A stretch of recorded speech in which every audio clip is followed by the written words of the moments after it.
सबसे पहले मैं आपके पास आना चाहूंगी जफर साहब, क्योंकि लगातार आप पर सवाल उठ रहे हैं कि आपको इतनी देर बाद क्यों याद आई। 10 साल से आपकी सरकार सत्ता में रही है, 2 टर्म आपकी सरकार बिता चुकी है, तीसरी टर्म में आप लोग आ गए हैं। ये इतने सालों बाद आप लोगों को क्यों याद आया कि इसे संविधान हत्या दिवस के रूप में मनाया जाना है?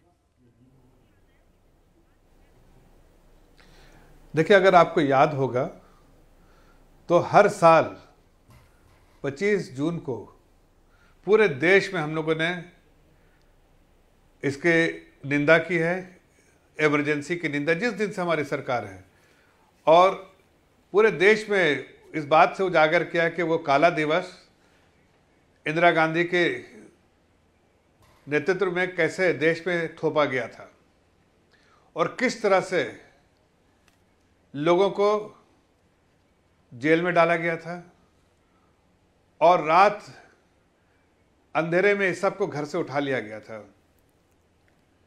तो वो काला दिवस जिन लोगों ने देखा इस देश में, वो तो आज कम से कम कहीं ना कहीं राहत महसूस कर रहे हैं कि उस दिन जो उन्होंने झेला था, आज उस दिवस को पूरे आने वाली नस्लों को जानना चाहिए कि काला दिन एक ही बार इतिहास में हुआ है, वो 25 जून 1975 को हुआ है।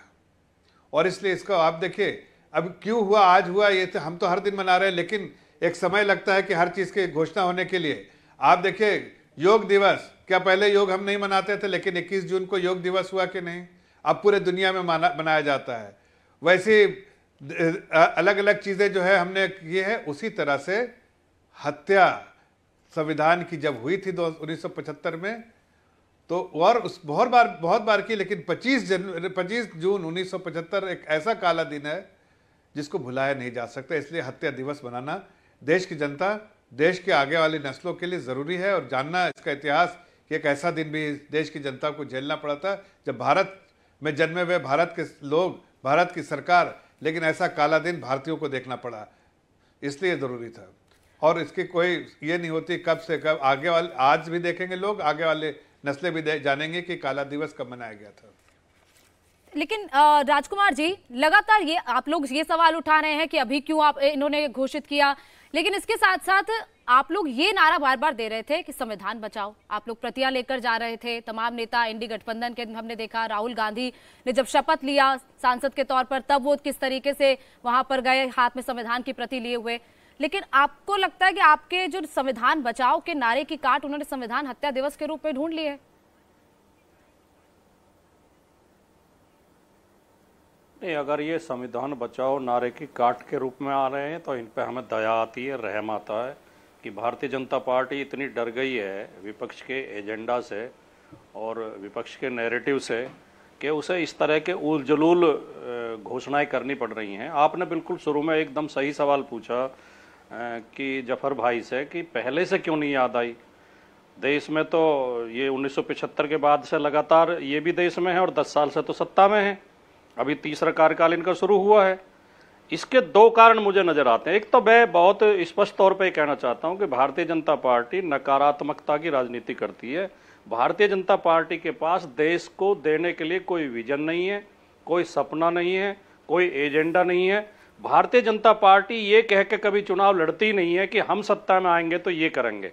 भारतीय जनता पार्टी हमेशा ये कहते इन्होंने ये खराब किया, उन्होंने ये खराब किया।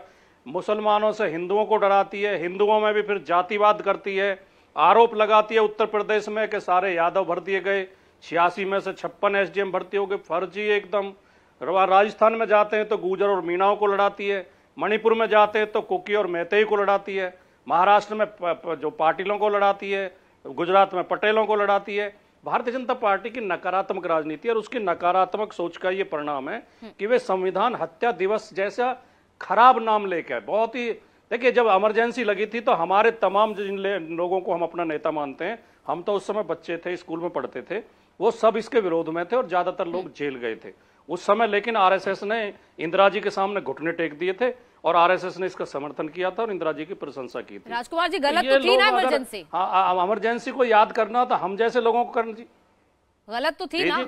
गलत थी बिल्कुल। मैं तो कह रहा हूँ हमारे नेता उस समय जेल गए थे उस समय का घोषित आपातकाल भी गलत था, आज का अघोषित आपातकाल भी गलत है। आज भारत में अघोषित आपातकाल, अभी आप उनकी सुधांशु जी की बाइट सुनवा रही थी, मैं आखिरी वाक्य बोल रहा हूं, सुधांशु जी की बाइट सुनवा रही थी, वो कह रहे थे विधानसभा ने एक आतंकवाद के आरोपी को रिहा करने के लिए प्रस्ताव पास कर दिया। बहुत निंदा की बात है। आपने तो आतंकवाद की आरोपी को टिकट देके चुनवा के संसद में पहुंचा दिया। ये कम शर्म की बात है।